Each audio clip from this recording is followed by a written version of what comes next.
Assalamualaikum warahmatullahi wabarakatuh. Shalom, Om Swastiastu, Namo Buddhaya, dan salam kebajikan. Perkenalkan, nama saya Shinta Aura dengan NIM S1A125069. Saya akan membawakan materi berjudul Infrastruktur Bangunan.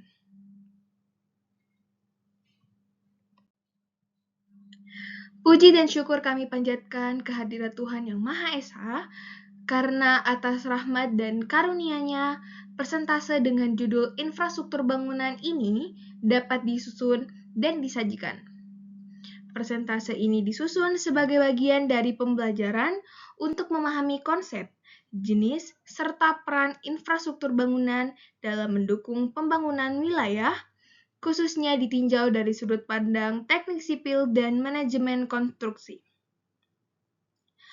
Melalui presentasi ini, diharapkan audiens dapat memperoleh pemahaman mengenai pentingnya perencanaan, pelaksanaan, dan pengelolaan infrastruktur bangunan yang baik dan berkelanjutan. Penulis menyadari bahwa materi yang disajikan masih memiliki keterbatasan, oleh karena itu, kritik dan saran yang membangun serta sangat diharapkan demi penyempurnaan persentase ini. Akhir kata, semoga persentase ini dapat memberikan manfaat dan menambah wawasan bagi kita semua. Disusun untuk memenuhi tugas mata kuliah pengantar rekayasa infrastruktur sipil dengan dosen pengampu yaitu Bapak Dr. Insinyur Agustan ST MSI.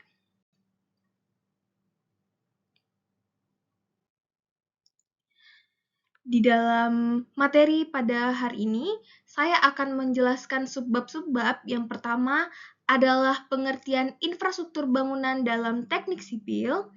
Yang kedua adalah peran infrastruktur dalam pembangunan wilayah. Yang ketiga adalah jenis infrastruktur bangunan. Yang keempat adalah perencanaan infrastruktur bangunan.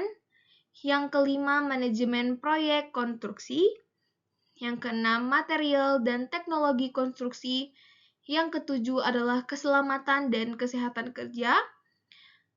Yang kedelapan adalah pengendalian mutu infrastruktur. Yang kesembilan, pemeliharaan infrastruktur bangunan. Dan yang terakhir adalah tantangan infrastruktur di Indonesia.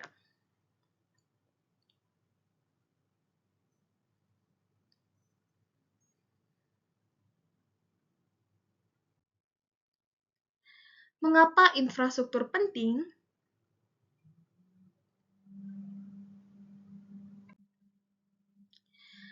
Kita masuk pada materi pertama, yaitu pengertian infrastruktur bangunan dalam teknik sipil.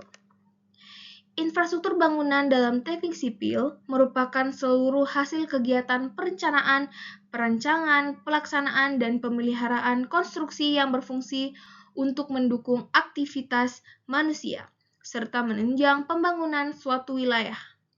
Infrastruktur ini mencakup bangunan gedung dan bangunan sipil lainnya yang dirancang berdasarkan prinsip-prinsip rekayasa teknik sipil dengan memperhatikan aspek kekuatan struktur, keselamatan, kenyamanan, dan keberlanjutan. Dalam perspektif teknik sipil, infrastruktur bangunan tidak hanya dipahami sebagai bentuk fisik, konstruksi, tetapi juga sebagai sistem yang terintegrasi antara struktur, material, metode pelaksanaan, serta lingkungan. Setiap infrastruktur bangunan harus memenuhi standar teknis dan peraturan yang berlaku agar mampu menahan beban, pengaruh cuaca, serta faktor alam lainnya selama umur layan bangunan. Selain itu, infrastruktur bangunan berperan penting dalam mendukung kegiatan sosial dan ekonomi masyarakat. Keberadaan infrastruktur yang andal akan meningkatkan efisiensi mobilitas, produktivitas, dan kualitas hidup masyarakat. Oleh karena itu, dalam bidang teknik sipil,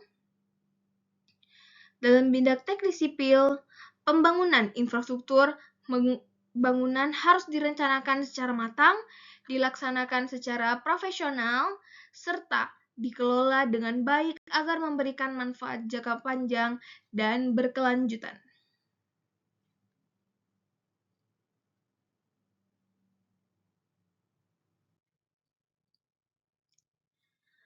Peran infrastruktur dalam wilayah. Infrastruktur memiliki peran yang sangat penting dalam mendukung pembangunan dan pengembangan suatu wilayah. Infrastruktur yang memadai seperti jalan, jembatan, gedung, sistem drainase, dan fasilitas utilitas menjadi fondasi utama dalam menunjang aktivitas ekonomi, sosial, dan pelayanan publik. Tanpa dukungan infrastruktur yang baik, pertumbuhan suatu wilayah akan terhambat dan tidak merata. Dalam konteks teknik sipil, infrastruktur berfungsi sebagai penghubung antar wilayah yang memperlancar mobilitas manusia, barang, dan jasa. Keberadaan infrastruktur transportasi yang baik dapat menurunkan biaya logistik, meningkatkan aksesibilitas, serta mendorong pengembangan pusat-pusat ekonomi baru. Hal ini berdampak langsung pada peningkatan kesejahteraan masyarakat dan pemerataan bangunan. Selain itu, infrastruktur juga berperan dalam meningkatkan kualitas lingkungan dan keselamatan wilayah. Sistem drainase dan pengendalian banjir misalnya berfungsi untuk mengurangi risiko bencana alam, sedangkan bangunan publik seperti rumah sakit dan sekolah mendukung pelayanan dasar masyarakat. Dengan demikian, pembangunan infrastruktur harus direncanakan secara terpadu dan berkelanjutan agar mampu mendukung ketahanan dan daya saing suatu wilayah dalam jangka panjang.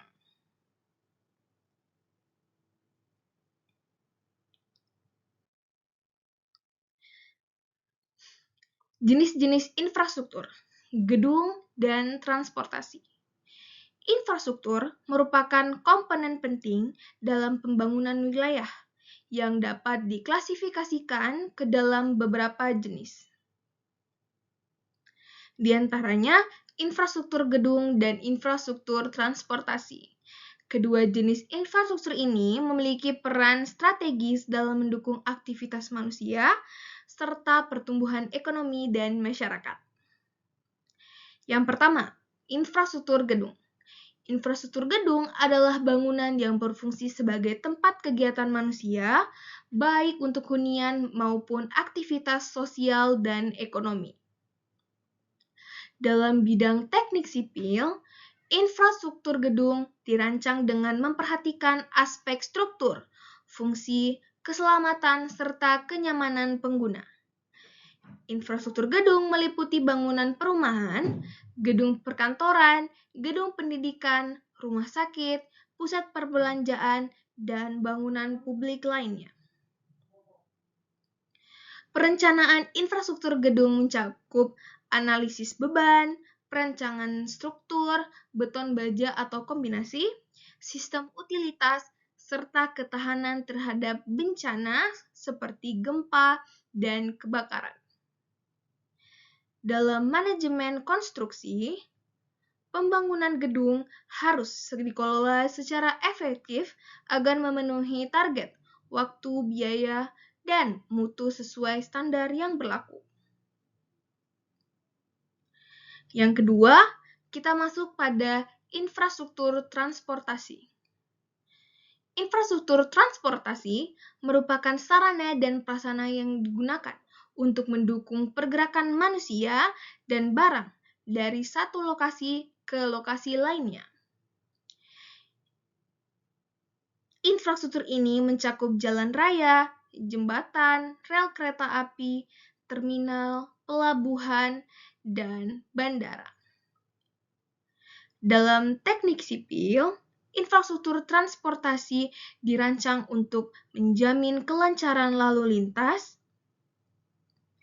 keselamatan pengguna, serta daya dukung struktur terhadap beban kendaraan dan kondisi lingkungan. Keberadaan infrastruktur transportasi yang memadai sangat berpengaruh terhadap konektivitas wilayah dan efisiensi distribusi barang. Dari sudut pandang manajemen konstruksi, Proyek infrastruktur transportasi umumnya berskala besar dan kompleks, sehingga memerlukan perencanaan yang matang, pengendalian mutu yang ketat, serta koordinasi antar pihak yang terlibat.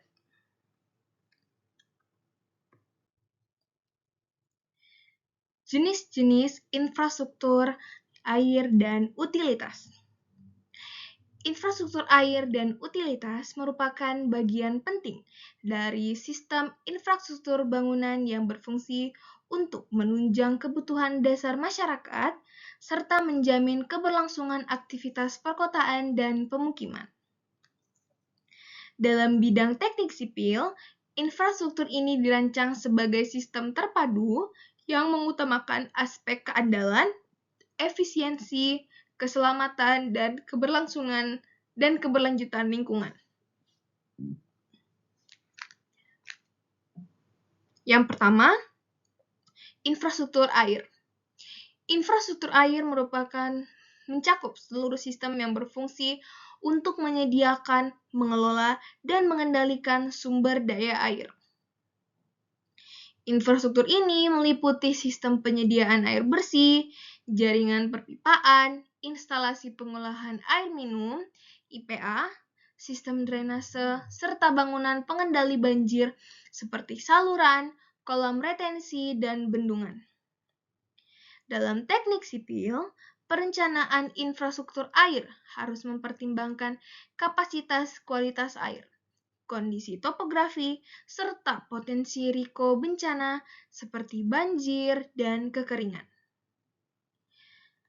Keberadaan infrastruktur air yang baik sangat berpengaruh terhadap kesehatan masyarakat, kelestarian lingkungan, dan ketahanan wilayah terhadap perubahan iklim. Oleh karena itu, pembangunan dan pengelolaan infrastruktur air memerlukan perencanaan teknis yang matang serta pemeliharaan yang berkelanjutan. Infrastruktur utilitas. Infrastruktur utilitas merupakan sarana penunjang yang menyediakan layanan dasar bagi bangunan dan kawasan, seperti jaringan listrik, telekomunikasi, gas, dan sistem pengolahan limbah. Dalam konteks teknik sipil dan manajemen konstruksi, infrastruktur utilitas harus dirancang terintegrasi dengan infrastruktur bangunan lainnya agar berfungsi secara optimal dan efisien. Perencanaan utilitas mencakup penempatan jaringan bawah tanah atau atas, kapasitas layanan, serta aspek keselamatan. Dan kemudahan pemeliharaan, pengelolaan infrastruktur utilitas yang baik akan meningkatkan kenyamanan, keamanan, dan kualitas hidup masyarakat, sekaligus mendukung pengembangan kawasan secara berkelanjutan.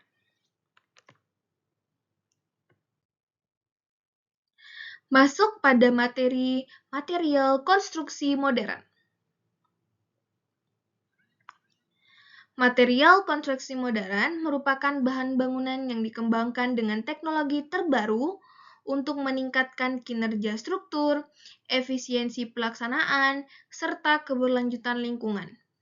Dalam bidang teknik sipil, penggunaan material konstruksi modern bertujuan untuk menghasilkan bangunan yang lebih kuat, ringan, tahan lama, dan ramah lingkungan. Dibandingkan material konvensional, salah satu material konstruksi modern yang banyak digunakan adalah beton mutu tinggi dan beton pracetak, precast. Beton jenis ini memiliki tekanan yang lebih besar serta kualitas yang lebih terkontrol karena diproduksi di pabrik. Penggunaan beton pracetak dapat mempercepat waktu pelaksanaan proyek dan meningkatkan konsistensi mutu konstruksi. Selain itu, baja mutu tinggi juga banyak dimanfaatkan karena memiliki kekuatan tarik yang baik serta fleksibilitas dalam desain struktur. Selain material struktural, perkembangan material konstruksi modern juga mencakup material ramah lingkungan seperti beton hijau, yakni green concrete, bahan daur ulang, dan material komposit.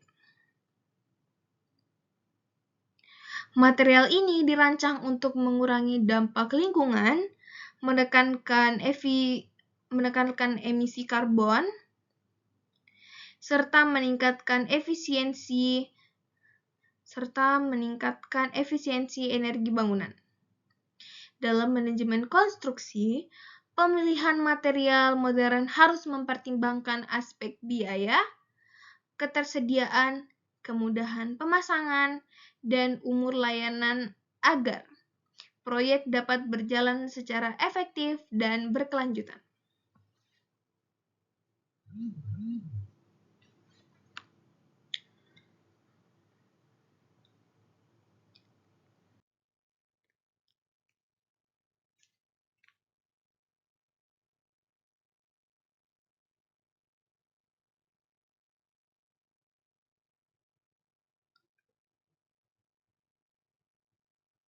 Kita masuk pada materi teknologi konstruksi.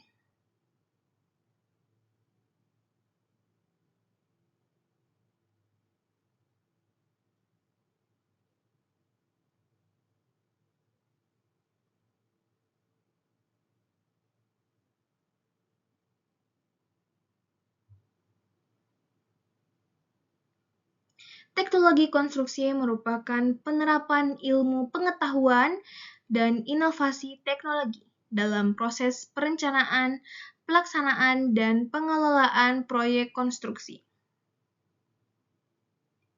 Dalam bidang teknik sipil, teknologi konstruksi berperan penting dalam meningkatkan efisiensi kerja, mutu hasil bangunan, serta keselamatan dan keberlanjutan proyek.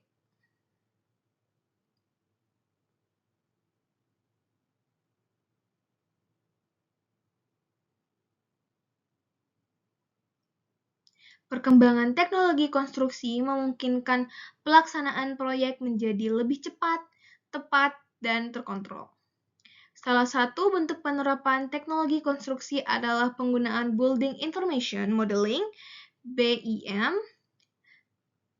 BIM merupakan memungkinkan integrasi data perencanaan, struktur, arsitektur, dan utilitas dalam satu model digital 3 dimensi.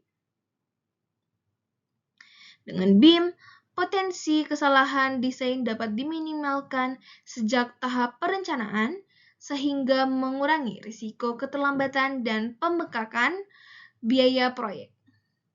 Selain itu, teknologi prefabrikasi dan modular juga semakin banyak digunakan untuk mempercepat proses konstruksi dan meningkatkan kualitas bangunan. Selain teknologi perencanaan dan pelaksanaan, teknologi konstruksi juga mencakup penggunaan alat berat modern, sistem monitoring digital, serta teknologi keselamatan kerja. Penggunaan sensor, drone, dan sistem manajemen proyek berbasis digital membantu pengawasan progres, pekerjaan, dan pengendalian mutu secara real-time. Dengan demikian, penerapan teknologi konstruksi yang tepat akan meningkatkan produktivitas, keselamatan, dan keberhasilan proyek konstruksi secara keseluruhan.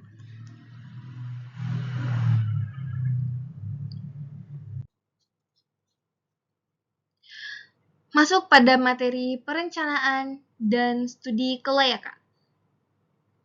Perencanaan dan studi kelayakan merupakan tahap awal yang sangat penting dalam pembangunan infrastruktur bangunan. Tahap ini bertujuan untuk menilai apakah suatu proyek layak dilaksanakan dari aspek teknis, ekonomi, dan manajerial. Dalam teknik sipil dan manajemen konstruksi, keputusan pada tahap ini akan sangat menentukan keberhasilan proyek secara keseluruhan. Studi kelayakan dilakukan untuk menganalisis kebutuhan proyek, kondisi lokasi, ketersediaan sumber daya, serta dampak yang timbul. Hasil studi kelayakan kemudian menjadi dasar dalam melakukan analisis teknis, seperti perencanaan struktur, pemilihan metode konstruksi, dan penentuan material yang akan digunakan. Selanjutnya, analisis teknis tersebut digunakan untuk menyusun rancangan anggaran biaya, yaitu RAB, yang mencerminkan estimasi biaya pelaksanaan proyek secara menyeluruh. Jadi ada 3 tahapan dalam perencanaan dan studi kelayakan ini. Yang pertama, kita mencoba dulu apakah studi ini merupakan layak. Jadi masuk pada poin pertama itu studi kelayakan. Kemudian masuk ke poin kedua yaitu analisis teknik. Jadi kita harus menganalisis dulu teknis yang akan dilakukan. Dan yang ketiga, perencanaan yang terakhir adalah RAB, yaitu rancangan anggaran biaya.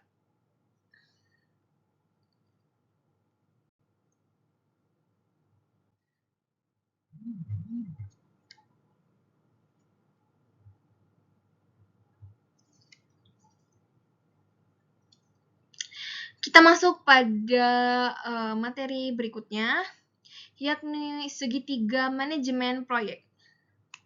Segitiga manajemen proyek merupakan konsep dasar dalam manajemen konstruksi yang menggambarkan hubungan dan keseimbangan antara 3 aspek utama proyek, yaitu waktu, biaya, dan mutu. Ketiga aspek tersebut saling berkaitan dan saling memengaruhi satu sama lain. Perubahan pada salah satu aspek akan berdampak langsung pada aspek lainnya. Dalam proyek konstruksi, waktu berkaitan dengan durasi penyelesaian pekerjaan sesuai jadwal yang telah direncanakan. Biaya mencakup seluruh pengeluaran proyek, mulai dari biaya material, tenaga kerja, hingga peralatan. Sementara itu, mutu berhubung dengan kualitas hasil konstruksi yang harus memenuhi standar teknis dan spesifikasi yang telah ditetapkan. Manajemen proyek yang baik harus mampu menjaga keseimbangan antara ketiga aspek tersebut.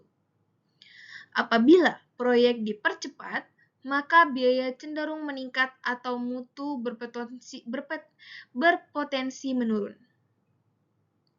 Sebaliknya, penghematan biaya yang berlebihan dapat berdampak pada penurunan mutu atau keterlambatan waktu penyelesaian. Oleh karena itu, pengelolaan segitiga manajemen proyek menjadi kunci keberhasilan dalam pelaksanaan konstruksi.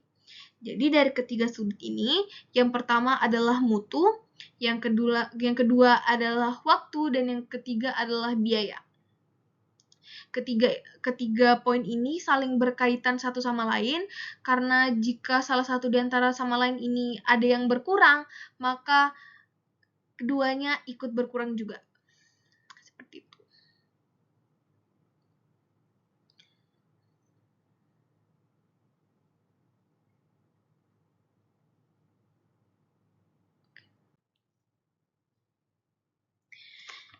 Kita masuk pada materi berikutnya, pengendalian mutu, quality control. Pengendalian mutu, yaitu quality control, merupakan proses penting dalam proyek konstruksi yang berfungsi untuk memastikan bahwa setiap tahapan pekerjaan dan hasil akhir bangunan telah memenuhi standar teknis dan spesifikasi yang telah ditetapkan. Penerapan pengendalian mutu yang baik akan menghasilkan bangunan yang kuat, aman, dan memiliki umur layanan yang panjang, sehingga tidak mudah mengalami kerusakan. Salah satu cara utama untuk memastikan bangunan tidak cepat rusak adalah dengan menerapkan standar teknis dan spesifikasi secara konsisten. Standar teknis merupakan mencakup ketentuan mengenai mutu material, metode pelaksanaan, serta persyaratan struktur sesuai peraturan dan standar yang berlaku. Spesifikasi teknis berfungsi sebagai pedoman pelaksanaan pekerjaan agar setiap elemen konstruksi dikerjakan sesuai kualitas yang direncanakan.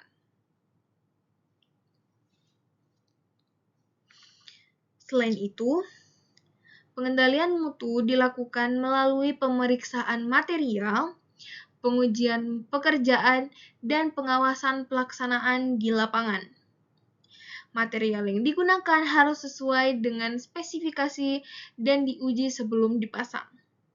Sedangkan pekerjaan konstruksi harus diawasi secara berkala untuk mencegah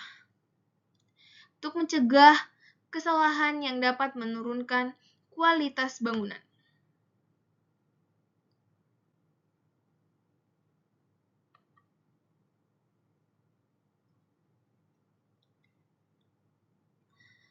Dengan menerapkan standar teknis dan spesifikasi secara disiplin, risiko kerusakan dini pada bangunan dapat diminimalkan dan kinerja bangunan dapat terjaga dalam jangka waktu yang panjang.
Kita masuk pada materi berikutnya, yaitu keselamatan dan kesehatan kerja.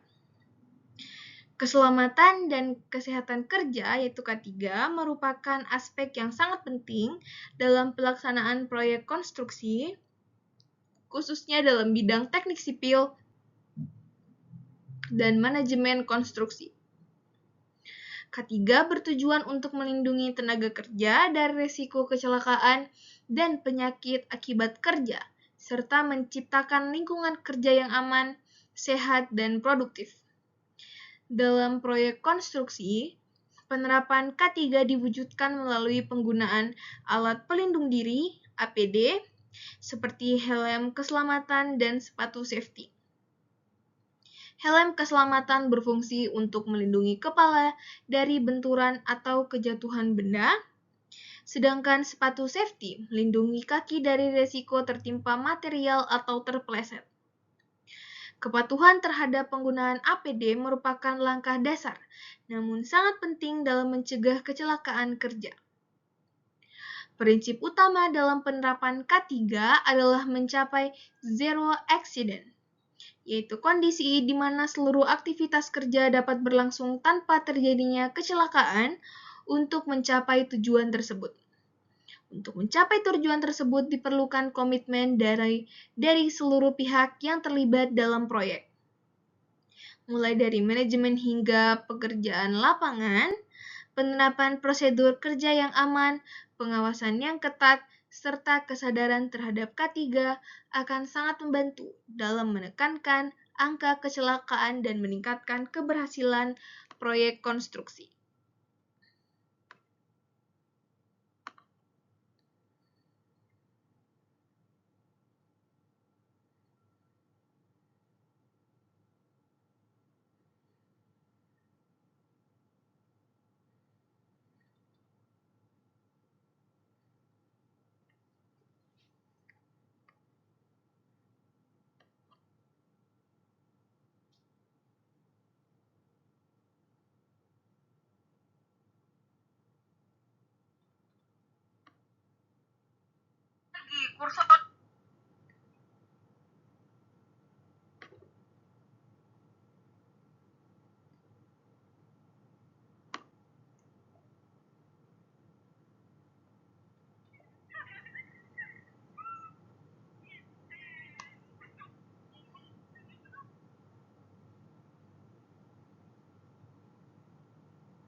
Kita masuk pada materi berikut, yaitu pemeliharaan maintenance.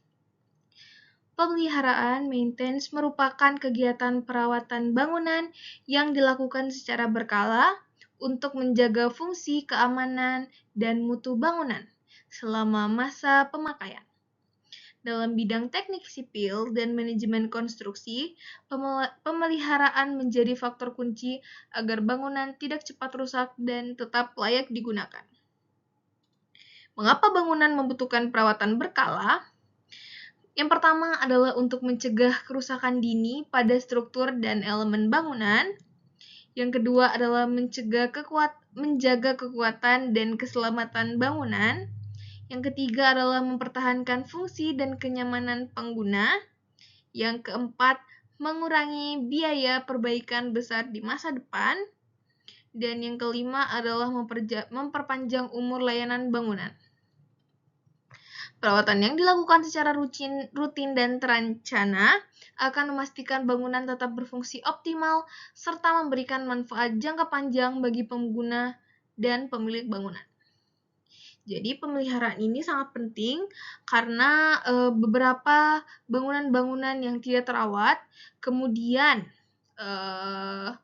berangsur-angsur akan menjadi sebuah bangunan yang terbengkalai ke depannya. Jadi diharapkan setelah melakukan suatu pembangunan atau membangun suatu infrastruktur, tahap berikutnya adalah melakukan pemeliharaan. Dikarenakan yang seperti pada penyampaian saya tadi, pemeliharaan dibutuhkan karena sangat penting dalam menjaga kekuatan dan keselamatan bangunan itu sendiri. Jadi pemeliharaan ini merupakan aspek yang paling penting, namun setelah pembangunan itu sendiri.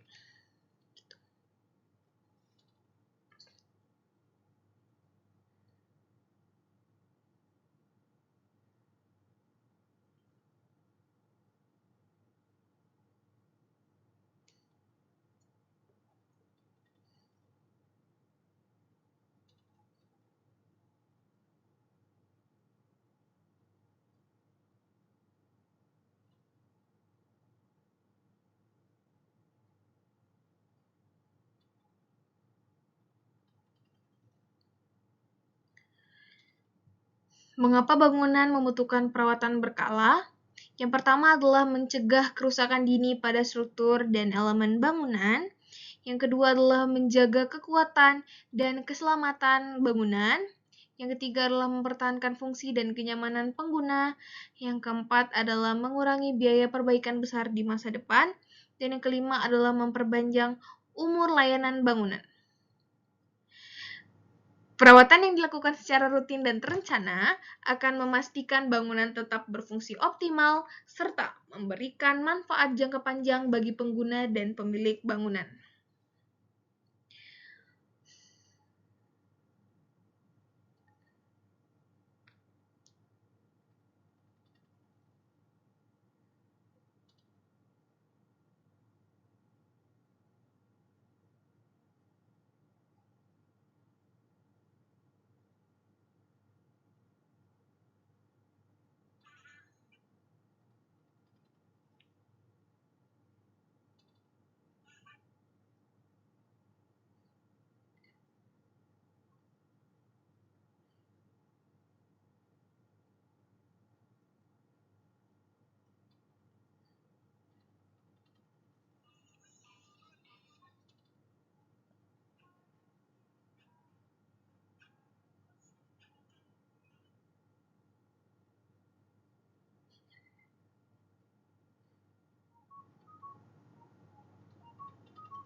Yang berikutnya, yakni tantangan infrastruktur di Indonesia. Pembangunan infrastruktur di Indonesia menghadapi berbagai tantangan yang kompleks dan saling berkaitan. Tantangan tersebut perlu dikelola dengan baik agar pembangunan infrastruktur dapat berjalan efektif, berkelanjutan, dan merata di seluruh wilayah. Tantangan infrastruktur di Indonesia terbagi menjadi 3 poin. Yang pertama adalah kondisi geografis dan rawan bencana. Indonesia memiliki kondisi geografis yang beragam dan rawan bencana, seperti gempa, bumi, banjir, dan tanah longsor dan letusan gunung berapi. Kondisi ini menuntut perencanaan dan desain infrastruktur yang tahan bencana serta metode konstruksi yang sesuai dengan karakteristik sebuah wilayah. Dengan kondisi geografis seperti ini, Indonesia membutuhkan berbagai banyak metode konstruksi yang harus sesuai dengan karakteristik wilayah itu sendiri. Kebetulan Indonesia berdiri di atas pertemuan sebuah lempeng, yang dimana lempeng tersebut bisa menimbulkan berbagai banyak sekali bencana alam yang dapat menimpa di Indonesia saat ini. Yang kedua, keterbatasan anggaran. Keterbatasan anggaran menjadi salah satu hambatan utama dalam pembangunan infrastruktur. Biaya konstruksi yang tinggi, terutama di daerah terpencil, menuntut perencanaan anggaran yang efisien dan prioritas pembangunan yang tepat, agar dana yang tersedia dapat dimanfaatkan secara optimal. Keterbatasan anggaran ini biasanya terjadi pada sebuah wilayah yang dimana wilayah-wilayah terpencil yang belum mendapatkan akses sebuah material pembangunan, di mana anggaran tersebut sebenarnya sudah dikeluarkan oleh pemerintah, namun karena wilayahnya yang masih dibilang cukup terpencil, maka ini menjadi salah satu tantangan kita di Indonesia untuk membangun sebuah infrastruktur. Baik, yang nomor 3 adalah birokrasi dan koordinasi. Proses birokrasi yang panjang dan kurangnya koordinasi antar instansi sering menyebabkan keterlambatan pelaksanaan proyek infrastruktur. Perizinan yang kompleks dan perubahan kebijakan juga dapat mempengaruhi kelancaran proyek, sehingga diperlukan sistem manajemen yang lebih efektif dan transparan. Biasanya terdapat pada permainan-permainan politik yang dimana infrastruktur ini kadang tidak sesuai dengan apa yang diharapkan yang diharapkan masyarakat pada umumnya. Nah, biasanya hal ini terjadi karena kurangnya koordinasi antar instansi. Jadi salah satu instansi yang tidak setuju akan hal itu dan satu instansi juga sangat mendukung. Jadi kurangnya komunikasi ini bisa menjadi salah satu tantangan yang ada di Indonesia.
Kita masuk pada slide berikutnya, yaitu solusi dan masa depan infrastruktur. Untuk menjawab tantangan pembangunan infrastruktur di Indonesia, diperlukan pendekatan yang inovatif, terintegrasi, dan berkelanjutan. Beberapa solusi utama yang dapat diterapkan antara lain, yaitu perencanaan berbasis risiko bencana dengan desain infrastruktur yang tahan gempa, banjir, dan kondisi alam yang ekstrim. Optimalisasi anggaran melalui efisiensi biaya, prioritas proyek strategis, serta kerjasama pemerintah dan swasta (KPBU). Penyederhanaan birokrasi dengan pemanfaatan sistem digital dan peningkatan koordinasi antar instansi. Pemanfaatan teknologi konstruksi seperti BIM, prefabrikasi, dan sistem monitoring digital. Pembangunan sumber daya manusia untuk meningkatkan kompetensi tenaga kerja konstruksi. Ke depan, pembangunan infrastruktur diharapkan tidak hanya berfokus pada kuantitas, tetapi juga pada kualitas, ketahanan, dan keberlanjutan, sehingga mampu mendukung pertumbuhan ekonomi dan kesejahteraan masyarakat secara panjang.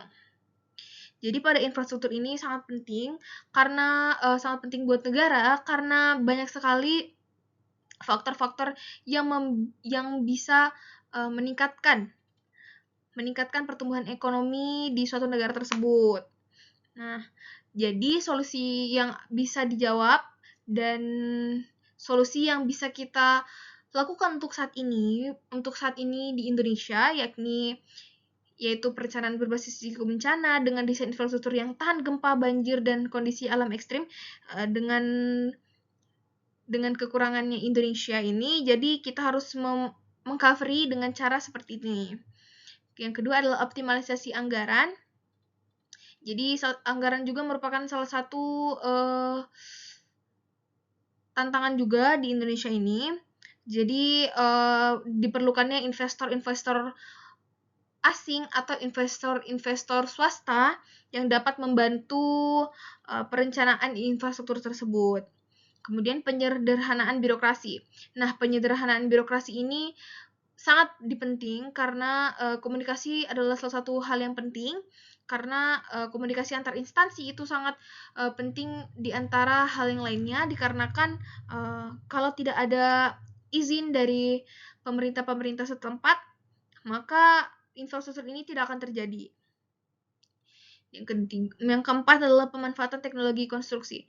Nah, pemanfaatannya ini biasanya kita sering mengambil apapun itu, biasanya mengambil sebuah material dari luar negeri. Sedangkan Indonesia sendiri memiliki banyak dan jutaan hal-hal yang bisa digunakan untuk membangun suatu infrastruktur. Seperti itu. Jadi dengan melakukan pemanfaatan teknologi dan juga sumber daya alamnya, maka ini bisa mengurangi dan mengoptimalisasikan sebuah anggaran. Yang terakhir adalah pengembangan sumber daya manusia.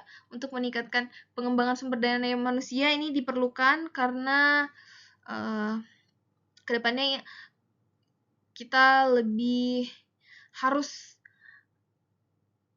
berpikir, kita harus memikirkan meningkatkan kompetensi kita dalam tenaga kerja di konstruksi tersebut.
Jadi, kesimpulan pada materi hari ini yaitu infrastruktur bangunan merupakan elemen vital dalam pembangunan wilayah yang mendukung aktivitas ekonomi, sosial, dan pelayanan publik, khususnya melalui peran teknik sipil dan manajemen konstruksi. Yang kedua, keberhasilan pembangunan infrastruktur sangat ditentukan oleh perencanaan yang matang, penerapan teknologi dan material modern, pengendalian mutu, serta penerapan keselamatan dan kesehatan kerja ketiga dengan prinsip zero accident. Yang ketiga adalah tantangan pembangunan infrastruktur di Indonesia dapat diatasi melalui perencanaan berkelanjutan, efisiensi anggaran, pemanfaatan teknologi, dan peningkatan kualitas sumber daya manusia untuk mendukung pembangunan jangka panjang.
Terima kasih.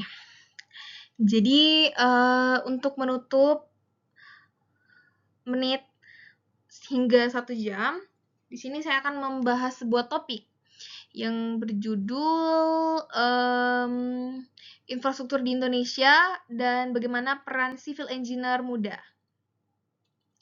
Nah, pernahkah kalian terjebak macet di jalan tol yang baru dibuka atau mungkin melihat beton-beton raksasa MRT yang sedang naik ke langit, lalu berpikir, siapa orang-orang di balik ini semua?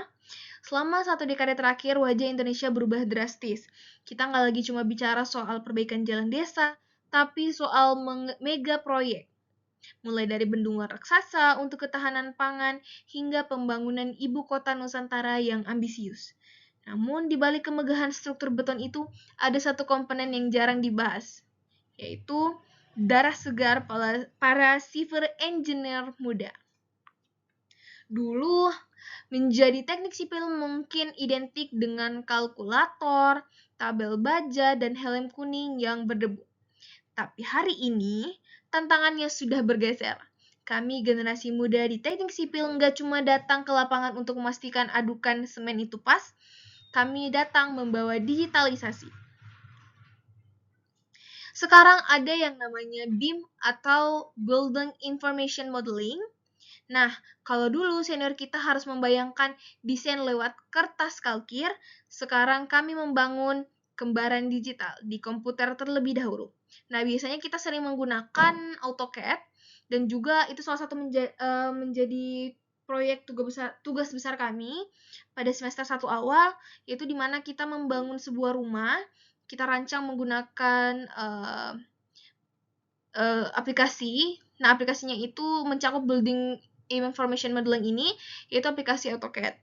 Nah, pada aplikasi ini kita menggambar mulai dari denah, kemudian kita menggambar pondasi, kemudian kita menggambar plafon, rangka-rangka kuda-kuda, dan masih banyak lagi hal-hal yang kami gambar menggunakan AutoCAD ini. Nah, kita bisa mendeteksi kesalahan sebelum satu paku pun ditancapkan. Ini bukan cuma soal gaya-gayaan, teknologi, tetapi soal efisiensi biaya negara dan ketepatan waktu. Tapi, peran kami bukan tanpa beban. Dunia sedang menghadapi krisis iklim. Sebagai engineer muda, tanggung jawab kami bukan lagi sekedar membangun yang kokoh, tapi membangun yang tidak merusak. Bagaimana caranya semen yang kita gunakan rendah emisi? Bagaimana jembatan yang kita buat tidak mengganggu aliran sungai di bawahnya? Nah, inilah peran krusial anak muda, menjadi penyeimbang antara ambisi pembangunan dan kelestarian alam. Kami adalah generasi yang harus memastikan bahwa infrastruktur yang dibangun hari ini tidak menjadi beban bagi anak cucu kita di masa depan. Jadi ini buat teman-teman semua yang mungkin sekarang masih di bangku kuliah atau baru mulai meniti karir di proyek, jangan merasa kalian cuma sekrup kecil dalam mesin raksasa. Ingat, setiap jembatan yang kalian desain adalah penyambung ekonomi masyarakat. Setiap bendungan yang kalian hitung adalah harapan bagi petani. Kita bukan hanya membangun benda mati, kita sedang membangun fondasi peradaban Indonesia. Saya Shinta Aura, sampai jumpa di materi selanjutnya.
Ada tambahan sedikit, Indonesia tidak butuh engineer yang sekedar pintar menghitung FC beton atau momen gaya. Indonesia butuh engineer yang punya hati untuk membangun negerinya sendiri. Karena pada akhirnya infrastruktur terbaik bukan yang paling megah, tetapi yang paling bermanfaat bagi orang banyak. Ada rasa bangga saat kita bisa bilang ke keluarga kita, itu ada bagian kecil dari keringat saya di sana. Nah, itu salah satu hal yang bisa dibanggakan. So, that's it. Cukup sekian.